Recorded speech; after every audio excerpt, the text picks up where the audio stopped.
Hello friends, இன்றைக்கி வந்து நம்ம என்ன பார்க்க போகிறோம்னா சூப்பரான இனிப்பு புளிப்பான ஒரு சட்னி தான் பார்க்க போகிறோம். ஸ்வீட் சட்னி.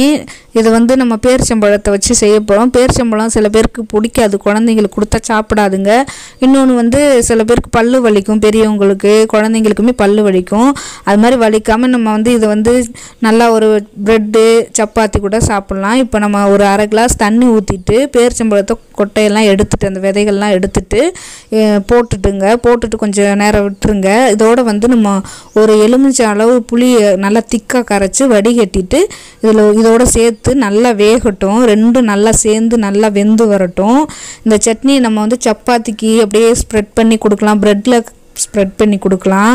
இப்போ வந்து காஷ்மீரி சில்லி ஒரு ஸ்பூன் போட்டுக்கிறேன். இதில் போட போகிற பொடியெல்லாம் நான் சொல்லிடுறேன். இதில் வந்து அரை ஸ்பூன் வந்து ஜீரகத்தூள், 1/4 டீஸ்பூன் மிளகுத்தூள், 1/4 டீஸ்பூன் வந்து கொத்தமல்லி தூள், அப்புறம் 1/4 டீஸ்பூன் வந்து சுக்கு பொடி. உங்கள்கிட்ட கருப்பு உப்பு இருந்தால் போட்டுக்கோங்க, இல்லைன்னா விட்டுடலாம். இது போட்டால் நல்லாயிருக்கும். உப்புவே போட்டுக்கோங்க. நான் 1/4 டீஸ்பூன் உப்பு போட்டுக்கிறேன். சோம்புத்தூள் ஒரு 1/4 டீஸ்பூன் போட்டுக்கோங்க. போட்டுட்டு இது எல்லாத்தையும் நல்லா அதோடு நல்லா கலந்து விட்டுருங்க. கலந்து விட்டு நல்லா அதோடு நல்லா ஒரு பதத்துக்கு வரணும், நல்லா ஜாம் பதத்துக்கு வரணும். அந்த மாதிரி நல்லா கலந்து விட்டுருங்க. இப்போ நம்ம கலக்கும்போது உங்களுக்கு வந்து வெல்லம் தேவையான அளவு போட்டுக்கலாம்.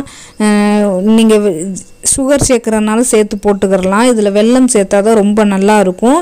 இப்போ நான் இதில் வந்து ஒரு 2 டேபிள் ஸ்பூன் அளவு வர்ற அளவுக்கு வெல்லம் சேர்த்துக்கிறேன். ஏன்னா நம்ம டேட்ஸ் போட்டிருக்கோம், பேரிச்சம்பழத்துலேயே கொஞ்சம் இனிப்பு இருக்கும், அதனால தான் குறைச்சி போட்டிருக்கோம் வெல்லத்தை. இல்லைன்னா நான் உங்களுக்கு எவ்வளோ வேணுமோ நீங்கள் போட்டுக்கலாம். போட்டுட்டு நல்லா கலந்து விட்டுக்கிட்டே வாங்க. நல்லா ஒரு ஜாம் பதத்துக்கு வரட்டும்.